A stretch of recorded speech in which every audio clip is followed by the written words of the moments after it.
मेरा नाम अनुषा है। आज हमारे घर में खुशियों का माहौल छाया हुआ था। मेरे ससुर जी खुशी खुशी घर की सजावट कर रहे थे, क्योंकि काफी समय के बाद घर में खुशी का माहौल आया था। क्योंकि मेरे देवर की शादी थी। मैं इस घर की लाडली बहू थी। वैसे तो मैं इस घर की सबसे लाडली थी, मगर एक इंसान था जिसकी मैं अब लाडली नहीं रही थी, जो मुझे नजर उठाकर भी नहीं देखता था। वो इंसान कोई और नहीं बल्कि मेरा पति था। न जाने उसे क्या हो गया था। इस दौरान भी वो मुझ पर ध्यान नहीं दे रहा था। उसके छोटे भाई की शादी थी, फिर भी वो अपनी तैयारी में ही बिजी था। उसे ये भी नहीं पता था कि उसकी पत्नी को भी शादी की शॉपिंग करनी है या नहीं। उसने तो मुझे एक तिनका तक लाकर नहीं दिया था। मेरे पति को ऐसा भी क्या हो गया था, इस बात को सोच सोच कर तो मैं खुद भी परेशान थी। फिलहाल अब मुझे अपना मूड ठीक करना था और अपने देवर की शादी एंजॉय करनी थी। मेरी 2 नंदे और एक देवर था। देवर की अब शादी होने जा रही थी। बड़ी नंद की शादी पहले हो चुकी थी और मेरे पति की शादी को भी 3 साल गुजर गए थे। हम दोनों पति पत्नी के बीच आपस में बहुत अच्छी अंडरस्टैंडिंग थी, लेकिन अभी पिछले 3 महीने से न जाने हम दोनों के रिश्ते को किसकी नजर लग गई थी। मैं घर के सारे काम कर रही थी, लेकिन मेरा ध्यान अपने पति की तरफ ही पड़ा हुआ था। जब आपको ऐसा लगने लगे कि आपका पति किसी दूसरे रास्ते पर चल रहा है और आपसे दूर होता जा रहा है, तो शायद औरत को कुछ भी अच्छा नहीं लगता। क्योंकि एक औरत अपना सब कुछ छोड़कर जब अपनी ससुराल आती है, तो वो सिर्फ और सिर्फ अपने पति के लिए आती है। और अगर उसका पति ही उसका अपना न रहे, तो फिर उसके लिए दुनिया का ऐशो आराम कुछ भी नहीं है। अभी मैं खड़ी हुई ये सब सोच ही रही थी, जब मेरी सास ने आकर मुझे हिलाया और कहने लगी कि बहू, जल्दी से जाकर तैयार हो जाओ, मेहमान आना शुरू होने वाले हैं। आज मेरे देवर की हल्दी थी और मैं बेहद खुश थी। मैं अपने मम्मी पापा की इकलौती बेटी थी। मैं मामूली सी शक्ल वाली थी। मेरी सास ने मुझे अपने बेटे के लिए मेरी शक्ल देखकर पसंद नहीं किया था। वो मेरे गुणों की दीवानी हो गई थी। उन्हें संस्कारी लड़की की जरूरत थी। वो चाहती थी कि उनके घर में कोई ऐसी लड़की बहू बनकर आए जो उनकी और उनके बेटे की सेवा करे, उनकी गृहस्थी को अच्छी तरह से संभाले। और जिस दिन से मैं इस घर में आई थी, इस घर की हर एक जिम्मेदारी को मैंने अपने जिम्मे ले लिया था। मेरे सारे ही घर वालों को मुझसे बहुत उम्मीद थी, और शादी के बाद जब मैं इस घर में आई तो मैंने उन सबकी उम्मीदों को पूरा कर दिया था। मुझे भी इस घर में सबने बहुत प्यार दिया था। 3 साल होने को आ गए थे, मगर मैं कभी भी किसी से ऊंची आवाज में बात नहीं करती थी। मैं एक संस्कारी लड़की की तरह अपने ससुराल में अपनी जिंदगी गुजार रही थी। मेरे ससुराल वाले मुझसे बहुत खुश रहते थे। सभी लोग मेरी बहुत तारीफ किया करते थे। अब बारी आई थी मेरे देवर की शादी की। मेरे देवर के लिए भी मेरी सास ऐसा ही रिश्ता तलाश कर रही थी। वो चाहती थी कि जैसे उनकी बड़ी बहू है, ऐसी ही उनकी छोटी बहू भी आए, जो घर को ससुराल नहीं बल्कि अपना घर समझकर यहाँ पर रहे। अब जहाँ पर मेरे देवर का रिश्ता लगा था, वो लड़की बहुत खूबसूरत थी और उसके परिवार वाले बहुत अच्छे और शरीफ लोग थे। वो खुद भी बहुत संस्कारी थी। मेरी सास को उससे भी यही उम्मीद थी कि वो मेरी ही तरह इस घर को चलाएगी। मेरे देवर से जब मेरी सास ने उसकी मर्जी के बारे में पूछा था, तो मेरे देवर ने कहा था कि वो अपनी मर्जी के मुताबिक शादी नहीं करना चाहते, क्योंकि उन्हें कोई लड़की पसंद ही नहीं है। इस बात से तो मेरी सास और भी ज्यादा खुश हुई थी, क्योंकि आज के जमाने में लड़के लड़कियां ज्यादातर अपनी मर्जी की शादी करना पसंद करते हैं। इसलिए देवर की पसंद पूछना भी बहुत जरूरी था। उन्होंने अपने पेरेंट्स को फुल छूट दे दी थी कि वो उनके लिए जैसी लड़की पसंद करेंगे वो उसके मुताबिक ही शादी कर लेंगे। उन्हें इस बात से कोई मतलब नहीं होगा। मेरी सास ने मेरे देवर के लिए लड़की तो बहुत अच्छी ढूंढी थी। मेरे देवर का नाम प्रकाश और मेरे पति का नाम चिराग था, मगर मैं काफी दिनों से देख रही थी कि ना तो मेरे पति का मूड ठीक था और ना ही प्रकाश का। प्रकाश खोया खोया से रहता था। वैसे तो वो बहुत खुश रहता था, मगर उसने ना तो अपनी शादी की शॉपिंग अपनी मर्जी के मुताबिक की थी और ना ही वो अपनी शादी के कामों में कोई इंटरेस्ट ले रहा था। जबकि उसकी मीनल के साथ एंगेजमेंट हुई थी, तब तो वो बहुत खुश था, हर काम में बढ़ चढ़कर हिस्सा ले रहा था। एंगेजमेंट का फंक्शन भी उसने बहुत अच्छे से अटेंड किया था और उसमें वो बहुत खुश लग रहा था। लेकिन जैसे जैसे उसकी शादी के दिन करीब आ रहे थे, उसका मूड बदलता जा रहा था। फिलहाल प्रकाश की हल्दी की रस्म का समय आ गया था। सारे मेहमान भी हमारे घर में आने लगे थे। रात के समय प्रकाश की हल्दी की रस्म हुई तो वो बहुत खुश था। उधर लड़की वाले भी अपने घर में लड़की की हल्दी और मेहंदी की रस्म कर रहे थे। फिर संगीत की रस्म की गई। घर में खूब शोर शराबा हुआ और उसके बाद बारात ले जाने का दिन भी आ गया था। मैं अपने कमरे में बैठी तैयार हो रही थी, इंतजार कर रही थी कि कब मेरा पति आए और मेरी तारीफ करे। मैंने देखा कि चिराग जैसे ही कमरे के अंदर आए तो फौरन बाथरूम में चले गए थे। मैं उनका बाथरूम से निकलने का इंतजार कर रही थी ताकि अगर मुझे तैयार होने में कोई कमी रह गई हो तो वो कमी मेरे पति के कहने से पूरी हो जाए। लेकिन जैसे ही मेरे पति बाथरूम से नहाकर निकले तो वो अपनी तैयारी में इतने बिजी हो गए थे कि उन्होंने मुझे नजर उठाकर देखना भी गवारा नहीं समझा। ये सब मुझे बिल्कुल भी अच्छा नहीं लगा था। मैं अपने पति के बराबर में जाकर खड़ी हो गई। आईने के सामने देखते हुए उनसे कहने लगी कि मैं कैसी लग रही हूँ। उन्होंने शीशे में ही मुझे देख लिया था और कहने लगे कि अच्छी लग रही हो, अब मुझे तैयार होने दो क्योंकि बारात जाने में लेट हो रहा है। पापा तुम्हारा भी कई बार पूछ चुके हैं, जल्दी से तैयार हो जाओ, हमें बारात लेकर जल्दी निकलना होगा। मैंने अपनी आंखों में आंसू भरकर उनसे कहा, एक नजर मुझे देख तो लीजिए। मेरे पति ने फॉर्मेलिटी निभाने के लिए मुझे देखा और कहने लगे कि बहुत अच्छी लग रही हो। ये कहकर कि वो अपनी तैयारी में बिजी हो गए, जबकि मेरी आंखों से आंसू निकलने लगे थे। ऐसा वो पहली बार नहीं कर रहे थे, बल्कि पिछले 3 महीने से उनका मेरे साथ यही रिएक्शन था। मैं कमरे से बाहर निकल आई थी, सब लोग तैयार हो गए थे और अब बारात जाने की तैयारी हो रही थी। जब हम लोग बारात लेकर पहुंचे तो मंडप में दूल्हा दुल्हन को भी बिठा दिया गया था और उनके साथ शादी की रस्में शुरू ही होने वाली थी, जब मेरा देवर प्रकाश झट से खड़ा हो गया और कहने लगा, मम्मी पापा मुझे आपसे कुछ बात करनी है। हम सब लोगों ने उसकी तरफ देखा तो वो कहने लगा कि मुझे ये शादी नहीं करनी। उसकी बात सुनकर हम सब लोग दंग रह गए थे। मेरे ससुर ने उसे बहुत डांटा और उससे कहा, इस समय भी तुम्हें मजाक सूझ रहा है, जबकि मेरी सास ने भी उसे बैठने का इशारा दिया था, मगर वो तो जोर से कहने लगा कि उसे ये शादी नहीं करनी। उसकी बात सुनकर तो हम लोग जैसे एक तरह से सदमे में आ गए थे कि आखिर वो क्या कह रहा है। यहाँ हम लोग बारात लेकर आ चुके हैं और वो हम सबकी बेइज्जती कराने पर तुला हुआ है। वो इस शादी से इनकार कर रहा है। उसकी होने वाली दुल्हन उसके बराबर में बैठी हुई थी और वो उसे ठुकराने की बातें कर रहा था। वहाँ पर मौजूद सारे मेहमान भी हैरानी से दूल्हे को देख रहे थे, जबकि ये बातें सुनकर दुल्हन की भी आंखों में आंसू आ गए थे। मीनल भी उठकर खड़ी हो गई थी। उसने प्रकाश से कहा कि प्रकाश तुम्हें क्या हो गया है, ये तुम क्या कह रहे हो। प्रकाश कहने लगा कि मैं तुमसे प्यार नहीं करता मीनल, दरअसल मैं किसी और लड़की से प्यार करता हूँ और उसी से शादी करना चाहता हूँ, प्लीज तुम मुझे माफ कर देना। ये बात सुनकर तो मीनल ने रोना शुरू कर दिया था। उसने झट से प्रकाश का गिरेबान पकड़ लिया और कहने लगी, अगर ऐसा ही था तो तुमने मेरे साथ एंगेजमेंट क्यों की? पहले तुमने ये सब कुछ क्यों नहीं कहा कि तुम मुझसे शादी नहीं करना चाहते? क्या आज सब लोगों के सामने मेरी बेइज्जती करने के लिए आए हो? अगर तुम मुझसे प्यार नहीं करते थे तो तुम बारात लेकर यहाँ पर क्यों आए? क्यों यहाँ पर हंगामा क्रिएट करना चाहते हो? वहाँ पर मौजूद सारे ही लोग तरह तरह की बातें कर रहे थे। मीनल के मम्मी पापा भी प्रकाश को बुरा भला कह रहे थे, जबकि सारे लोगों के सामने मेरे सास ससुर की बहुत बेइज्जती हो रही थी। उसके पेरेंट्स उनसे कह रहे थे कि ये आपका बेटा क्या कह रहा है, जरा अपने बेटे को समझाइए। मगर प्रकाश था कि किसी की भी बात को सुनने के लिए तैयार नहीं था। ना जाने वो कौन सी लड़की थी जिसके बारे में वो बात कर रहा था। अब मुझे समझ आया था कि इतने दिनों से प्रकाश का मूड क्यों खराब था। वो अगर किसी और लड़की को चाहता था तो पहले भी तो ये बात बता सकता था ना। उसे इतना हंगामा करने की क्या जरूरत थी? यहाँ पर उसने मीनल की भी बेइज्जती कर दी थी और अपने माता पिता की भी। प्रकाश को सबने लाख समझाया था, लेकिन वो तो अपनी जिद पर अड़ा हुआ था। फिर मजबूरन हमें मीनल के घर से बारात वापस लेकर आनी पड़ी थी और उसके घर वालों से माफी भी मांगनी पड़ी थी, जिस पर हम सब लोग बेहद शर्मिंदा हो रहे थे। मीनल का तो रो रो कर बुरा हाल हो रहा था और वो प्रकाश को बद्दुआएं दे रही थी। जो घर खुशियों से सजा हुआ था उस घर में अब वीरानी सी छा गई थी, एक ऐसी वीरानी जो वहाँ पर नहीं होनी चाहिए थी। सब लोगों का रो रो कर बुरा हाल हो रहा था। बारात के साथ साथ हमें दुल्हन को भी लेकर आना था, मगर हम लोग वहाँ से खाली हाथी वापस आ गए थे।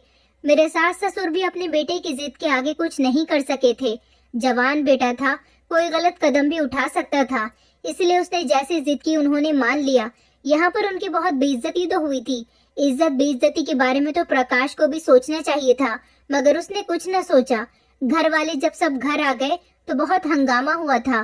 प्रकाश से सब लोग बार बार सवाल कर रहे थे कि आखिर वो कौन सी लड़की है जिससे तुम शादी करना चाहते हो और जिसकी वजह से तुमने आज ये सब कुछ किया।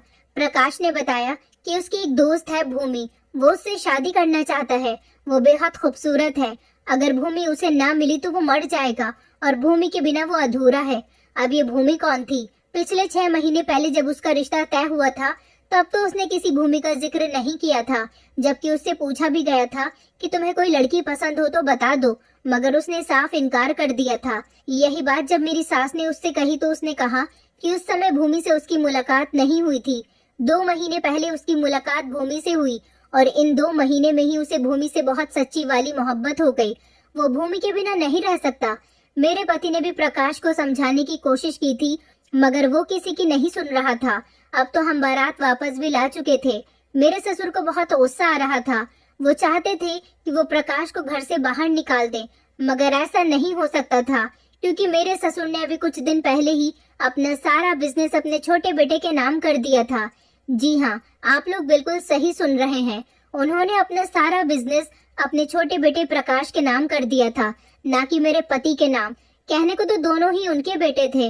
वो चाहते तो दोनों बेटों को ही अपने बिजनेस का हिस्सेदार बना सकते थे, मगर उन्होंने मेरे पति को अपने ही कपड़े के शोरूम में नौकर बनाकर रखा हुआ था, जबकि उस शोरूम के मालिक तो वो खुद थे। मेरे पति अपने पिता की इसी हरकत से उनसे नाराज रहते थे। गलत मेरे ससुर जी भी नहीं थे और गलत मेरे पति भी नहीं थे। मेरे ससुर जी का शुरू से ही यही कहना था कि वो अपने बड़े बेटे को खूब पढ़ाना लिखाना चाहते थे और उन्हें कामयाब इंसान बनाना चाहते थे। उन्होंने मेरे पति पर अब तक काफी सारा पैसा लगाया था, मगर मेरे पति ने शुरू से ही अपनी आधी से ज्यादा जिंदगी अपने दोस्तों के हवाले कर दी।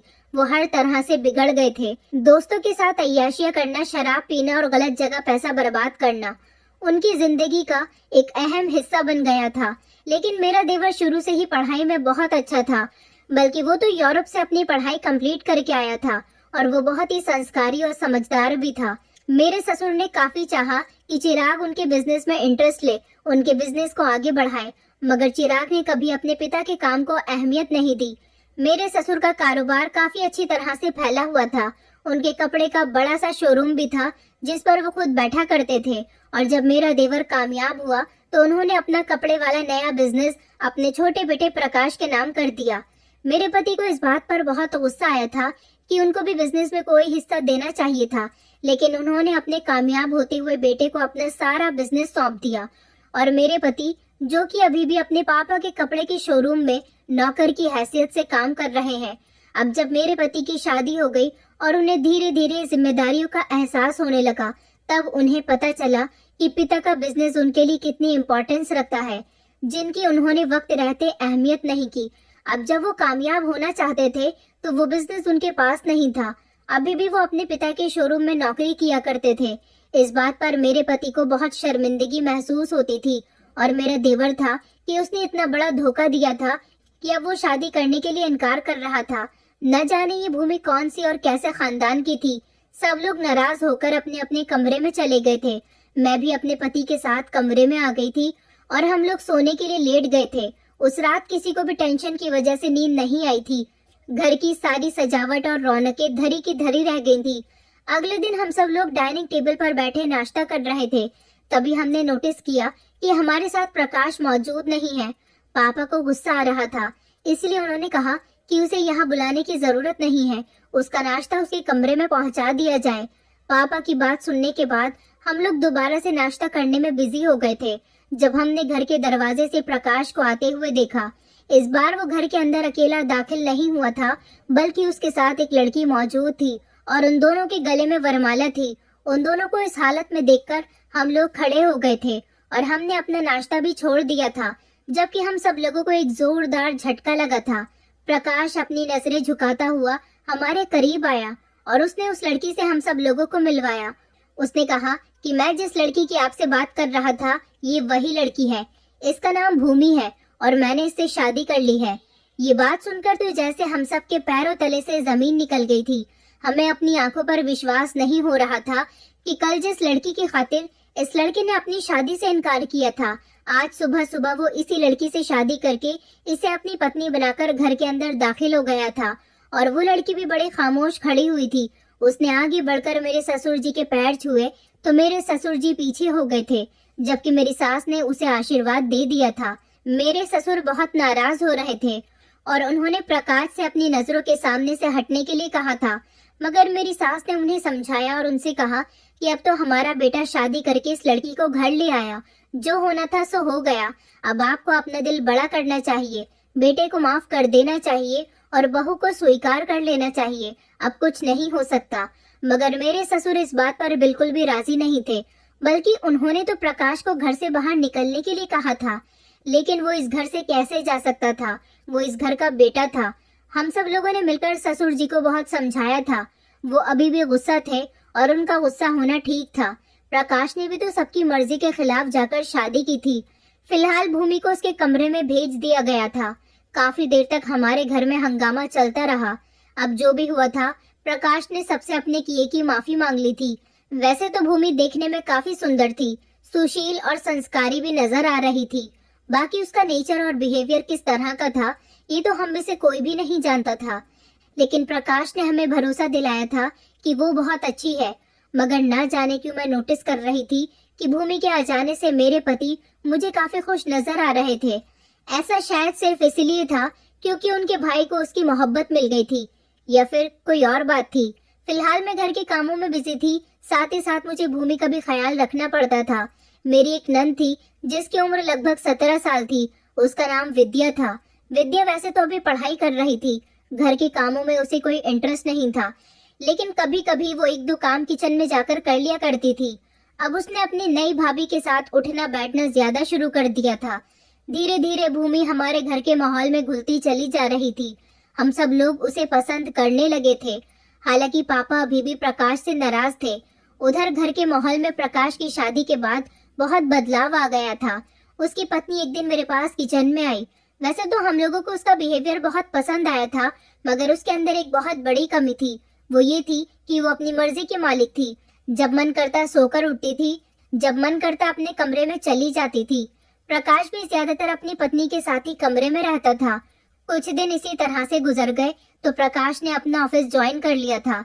उधर मेरे पति और ससुर जी भी दुकान पर जाने लगे थे। मेरी सास ने भी भूमि को दिल से एक्सेप्ट कर लिया था, उसमें कोई बुराई नहीं थी। कुछ दिन गुजरे तो प्रकाश ने बताया कि उसे काम के सिलसिले में दूसरे शहर जाना है। वो वहाँ पर लगभग 2 दिन तक रहेगा, इसलिए उसकी पत्नी का ख्याल रखा जाए। मैंने उसे भरोसा दिलाया था कि भूमि का बहुत ख्याल रखा जाएगा, तुम आराम से चले जाओ। मेरा देवर जा चुका था। रात का टाइम हुआ तो मेरी सास ने मुझसे कहा कि बहू, तुम भूमि के कमरे में सो जाना, रात को वो बेचारी अकेली रहेगी। मगर भूमि ने इस बात से इनकार कर दिया।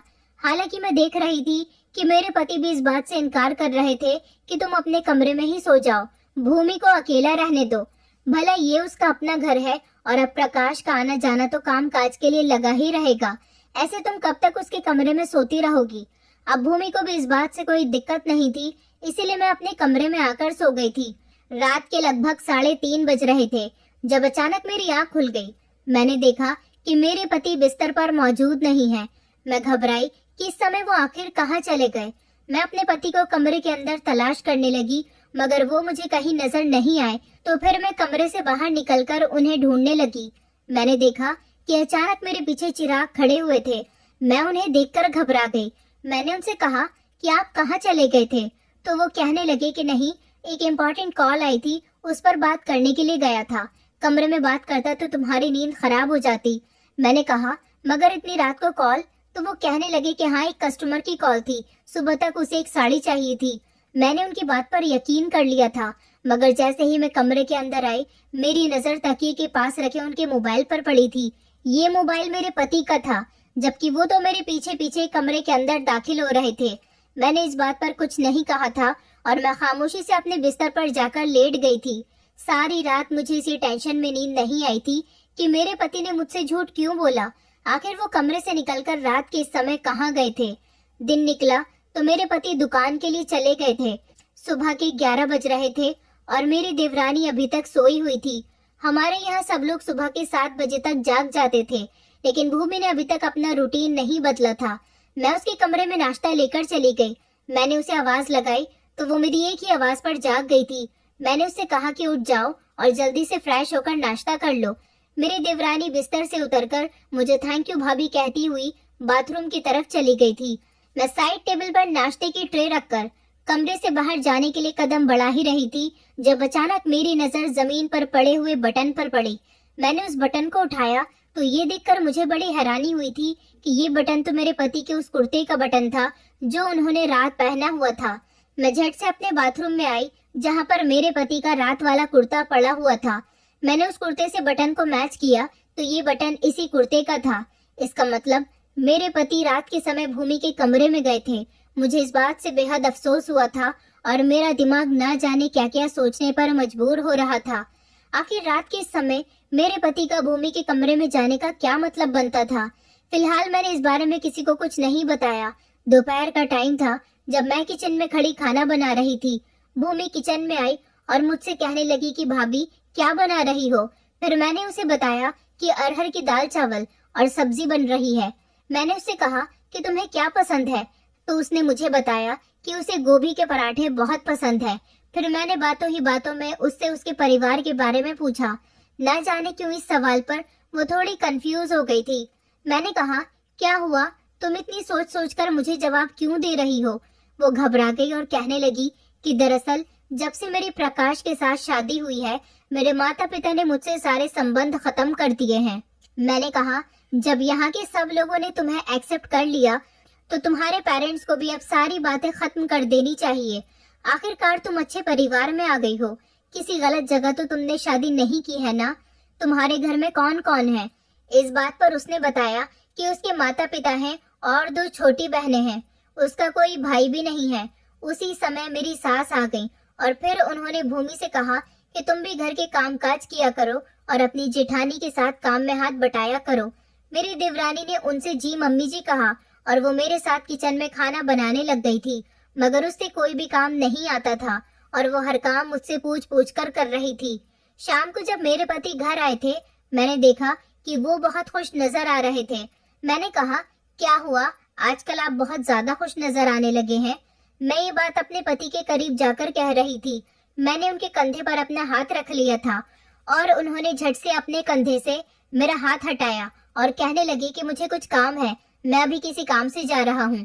ये कहकर वो कमरे से बाहर चले गए थे। मैं भी कमरे से बाहर निकल गई थी। फिर मुझे याद आया कि मैं तो छत पर कपड़े भूल आई हूँ। मैंने नौकरानी को देखा तो वो किचन में किसी काम में बिजी है, तो मैं खुद ही छत से कपड़े लेने के लिए चली गई थी। अभी शाम के लगभग 5 बज रहे थे और मैं छत पर जैसे ही गई तो मुझे लगा कि जैसे छत पर कोई है, मगर जब मैं छत की दूसरी साइड पर गई तो अचानक मेरे सामने मेरे पति आ गए। मैंने उनसे कहा कि आप यहाँ छत पर क्या कर रहे हो, जबकि आपने तो मुझसे कहा था कि आप किसी काम से जा रहे हो। मेरे पति कहने लगे कि हाँ, दरअसल वो मुझे छत पर ही पतंग उड़ानी थी, इसलिए मैं यहाँ आया था। तुम यहाँ किस लिए आई हो। मैंने कहा कि मैं तो कपड़े लेने के लिए आई हूँ। मेरे पति मुझसे कहने लगे कि चलो मैं तुम्हारी कपड़े लेने में मदद कर देता हूँ। मैंने कहा कि नहीं, आपको मदद करने की कोई जरूरत नहीं है। न जाने क्यों मुझे उस समय अपने पति का बिहेवियर बहुत बदला हुआ लग रहा था। मुझे ऐसा लग रहा था जैसे वो मुझे छत के किनारे की तरफ जाने नहीं देना चाहते, क्योंकि कपड़े उधर की तरफ ही फैले हुए थे और वो मुझे बार बार उधर जाने से रोक रहे थे। मैं इस बात को शायद समझ न सकी थी। तभी मेरे पति ने मुझे उधर की साइड से सारे कपड़े खुद ही लाकर दे दिए थे और मुझे जाने के लिए कहा था। कहने लगे कि मैं यहाँ अपने कुछ दोस्तों को बुलाने वाला हूँ, हम सब मिलकर पतंग उड़ाएंगे। उनके सामने तुम्हारा आना ठीक नहीं रहेगा, तुम जल्दी से नीचे चली जाओ। अपने पति के कहने के मुताबिक मैं नीचे आ गई थी, लेकिन जैसे ही मेरा सामना मेरी नंद से हुआ तो वो कहने लगी कि भाभी क्या हुआ, आपके साथ भूमि भाभी नहीं आई। उसकी बात सुनकर मैं चौंक गई। मैंने कहा कि भूमि कहाँ है, तो उसने मुझे बताया कि भूमि भाभी भी तो छत पर ही गई है। मैंने उनको छत पर जाते हुए देखा था। मुझे लगा शायद आप उनके पीछे पीछे छत पर गई हो। मैंने कहा मगर वो तो छत पर नहीं है। मेरी नंद कहने लगी कि नहीं भाभी, वो आपसे पहले छत पर गई है। अपनी नंद की बात सुनकर मुझे ना जाने क्यों किसी गड़बड़ी का एहसास हो रहा था। मुझे तो भूमि छत पर कहीं भी नजर नहीं आई थी, जबकि छत पर तो मेरे पति थे और उन्होंने मुझसे कहा था कि वो किसी काम से जा रहे हैं।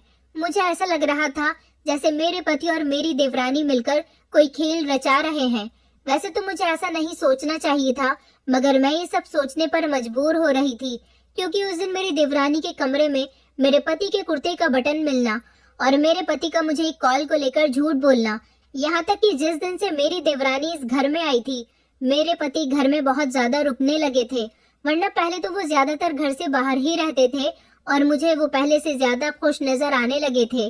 मगर मेरा दिमाग ये सब सोच सोच कर बहुत घूम रहा था। मुझे चाहिए था कि अब मुझे अपनी देवरानी पर नजर रखनी थी और मैंने ऐसा ही करना शुरू कर दिया था। साथ ही साथ मैंने अपने पति पर भी नजर रखनी शुरू कर दी थी। आज की रात में सोई नहीं थी, बस करवट लेकर और आंखें बंद करके लेटी हुई थी।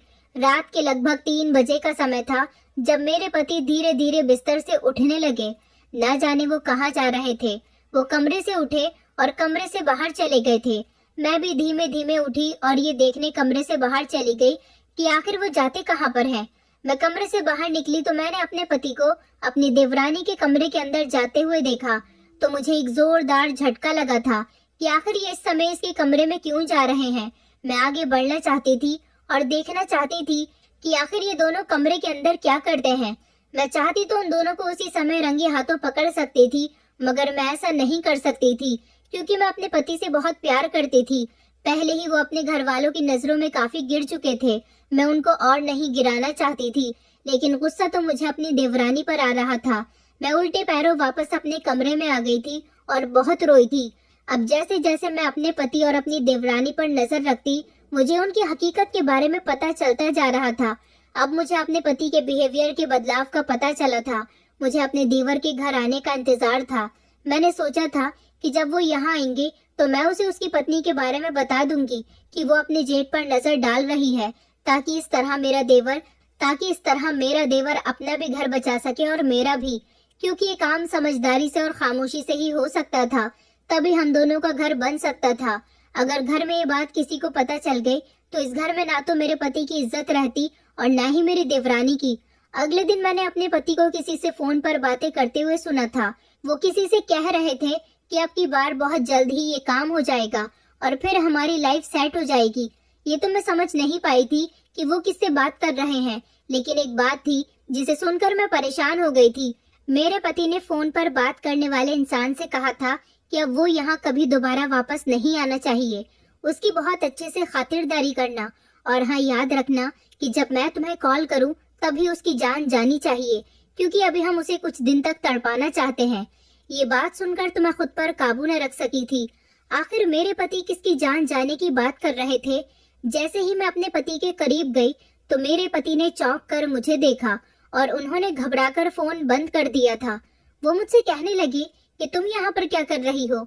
मैंने कहा कि आप किससे बात कर रहे हो और किसकी जान जाने की बात हो रही है।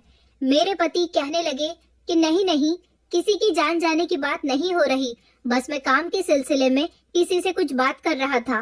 तुम्हें तो इस समय किचन में होना चाहिए था, तुम तो जल्दी ही खाना बनाने में लग जाती हो।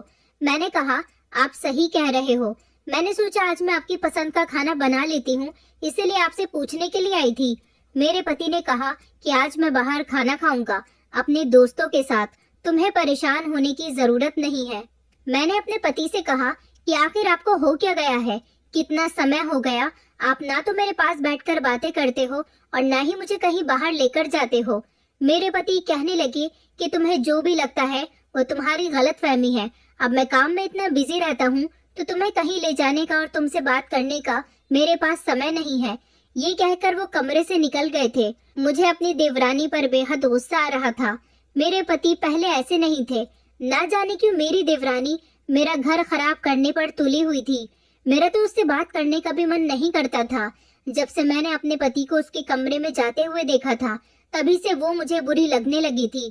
हम लोग दोपहर का खाना खाने जा रहे थे जब मेरी देवरानी कमरे में मौजूद थी और मेरी सास ने मुझे उसे कमरे से बुलाने के लिए भेजा था। जब मैं उसके कमरे में गई तो मेरे कदम दरवाजे पर ही रुक गए थे, क्योंकि मेरी देवरानी किसी से फोन पर बात कर रही थी और वो कह रही थी कि बस एक बार पैसे मेरे हाथ में आ जाएं, उसके बाद तो मैं प्रकाश और चिराग दोनों को ही मजा चखा दूंगी और खुद फरार हो जाऊंगी। ये बात सुनकर मेरे पैरों तले से जमीन निकल गई थी कि आखिर वो ऐसा क्यों कह रही थी, उसका ऐसा कहने का क्या मतलब था। अब तो मैं साफ साफ समझ गई थी कि उसने मेरे पति को किसी चक्कर में फंसाया हुआ है, मगर वो उन दोनों को कैसा मजा चखाने की बात कर रही थी। अब तो मुझे कोई ना कोई एक्शन लेना ही था।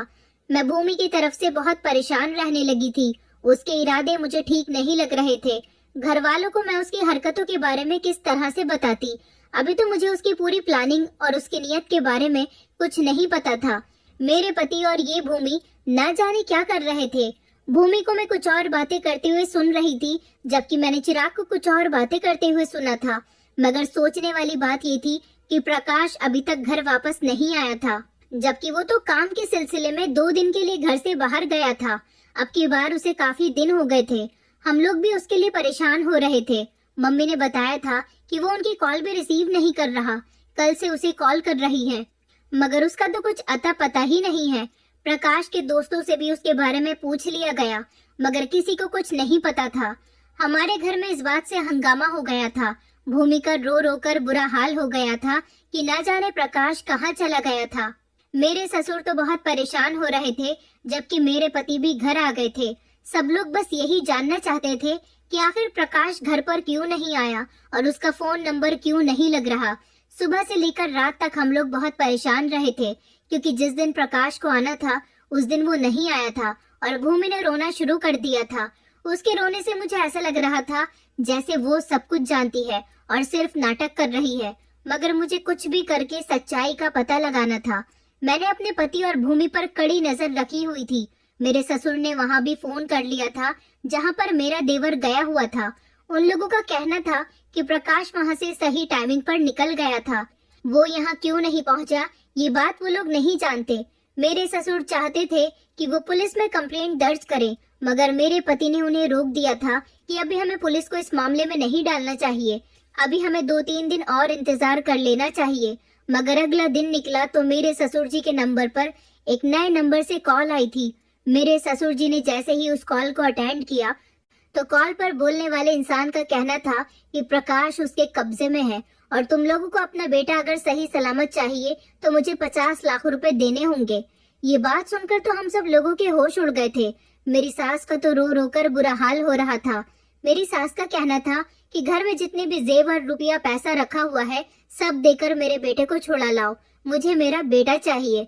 मेरे पति ने भी मेरे ससुर से यही कहा था कि हमें होशियारी दिखाने से बेहतर है कि पैसों का इंतजाम करके उस किडनैपर को दे देने चाहिए, कहीं वो मेरे भाई को कुछ कर न दे। इस बात से हम सब लोग बहुत डर गए थे। मैंने देखा था कि इस दौरान मेरे पति और भूमि आंखों ही आंखों में एक दूसरे से कुछ इशारा कर रहे थे।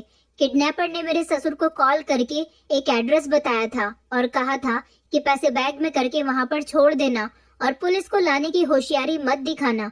अगर तुम्हारे साथ पुलिस आई तो तुम्हारे बेटे को जान से मार दिया जाएगा। मगर मैं हैरान इस बात पर थी कि अगर ये प्लानिंग इन दोनों ने मिलकर की थी तो फिर ये दोनों तो मेरी आंखों के सामने मौजूद थे। कॉल पर बात कौन कर रहा था, और अगर यही दोनों सब कुछ कर रहे थे तो ये लोग ये सब क्यों कर रहे थे। भूमि की तो मेरे देवर के साथ लव मैरिज हुई थी। मेरी कुछ समझ नहीं आ रहा था। ये गुत्थी तो सुलझने के बजाय और ज्यादा उलझती जा रही थी। अब सच क्या है ये जानने का समय आ गया था। मैंने भी अपने ससुर जी को बढ़ावा दिया था कि उन्हें पैसों का ही बंदोबस्त करना चाहिए और जैसा किडनैपर कह रहा है वैसा ही करना चाहिए।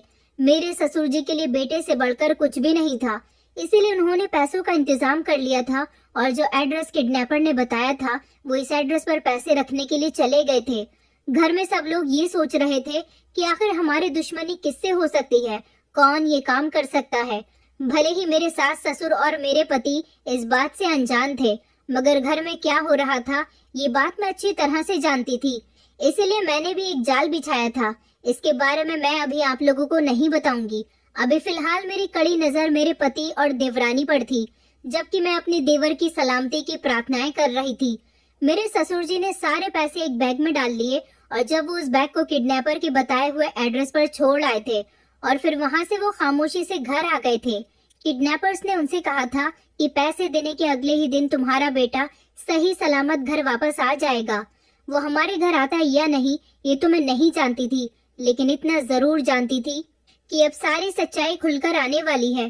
कौन दोषी है कौन निर्दोष है सब जल्दी ही पता चल जाएगा, क्योंकि मैंने काम ही कुछ ऐसा किया था। मेरे ससुर घर आ चुके थे। हम सब लोग अफसोस में बैठे हुए थे।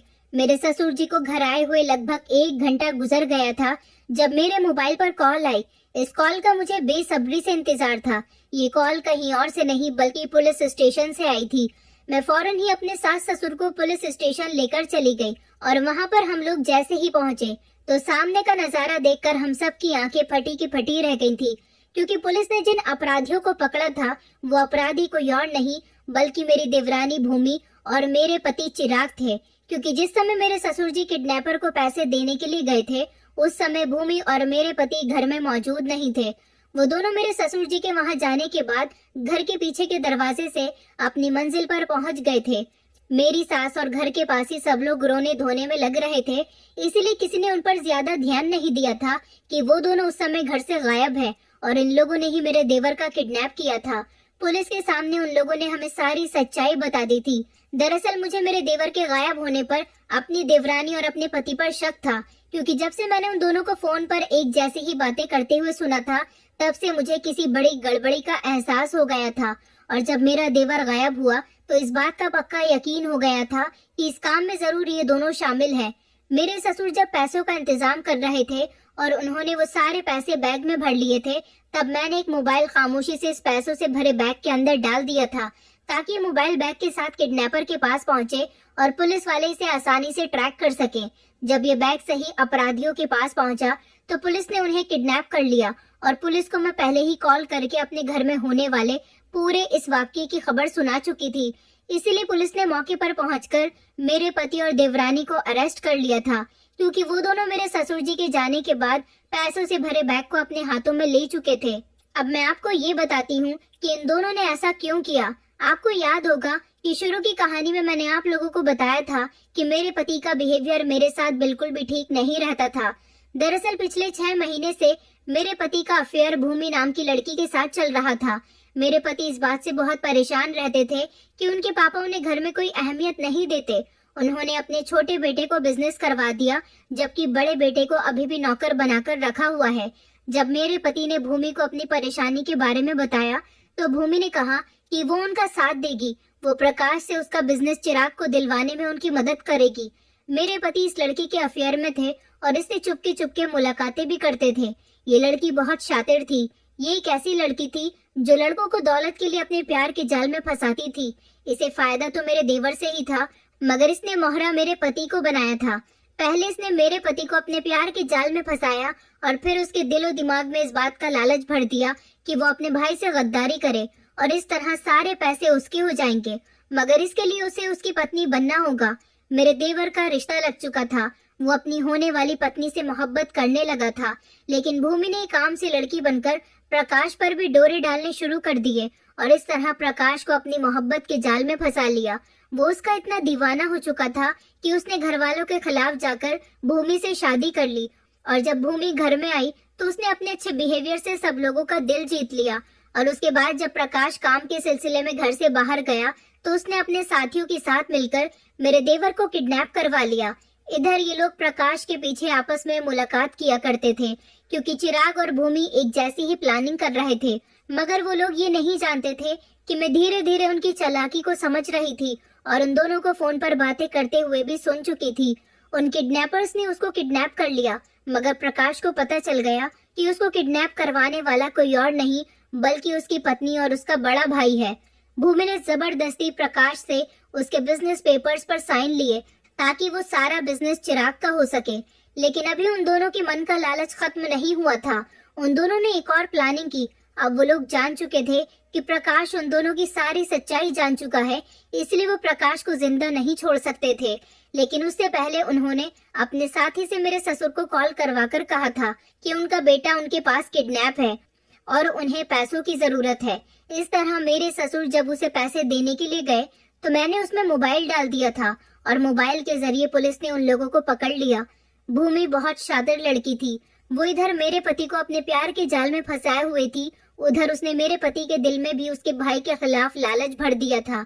वो लोग ये चाहते थे कि वो दोनों ये सारे पैसे लेने के बाद अपने पास ढेर सारी सेविंग्स कर लेंगे। जब उनके हाथ में पैसे आ जाएंगे तो वो प्रकाश को जान से मार देंगे और उसकी लाश को कहीं ठिकाने लगा देंगे। इसके बाद किसी को प्रकाश के बारे में कुछ पता ही नहीं चलेगा और घर में भी वो दोनों अपनी बातों से सब कुछ संभाल लेंगे। मगर मैंने अपनी बहादुरी से उन दोनों को पकड़वा लिया था, क्योंकि घर में वो लोग जो कह रहे थे उसके बारे में मुझे खबर हो गई थी। मैं समझ गई थी कि उस दिन छत पर मेरे पति के साथ भूमि मौजूद थी और मेरे पति रात के समय उससे मिलने क्यों जाया करते थे। मेरे पति और भूमि ने सच्चाई को पुलिस के सामने नहीं बल्कि सब लोगों के सामने एक्सेप्ट कर लिया था। भूमि का कहना था कि वो इसी तरह से लड़कों को अपने प्यार के जाल में फंसाकर पैसे लूटती है। उसने कहा था कि वो प्रकाश को मारने के बाद चिराग के ऊपर उसकी मौत का इल्जाम लगाकर चिराग को फंसाने वाली थी और खुद ये सारा पैसा लेकर फरार हो जाने वाली थी। बिजनेस से उसे कोई मतलब नहीं था। बिजनेस वाला काम उसने सिर्फ और सिर्फ चिराग के कहने पर किया था ताकि चिराग के दिल में भूमि के लिए भरोसा बना रहे।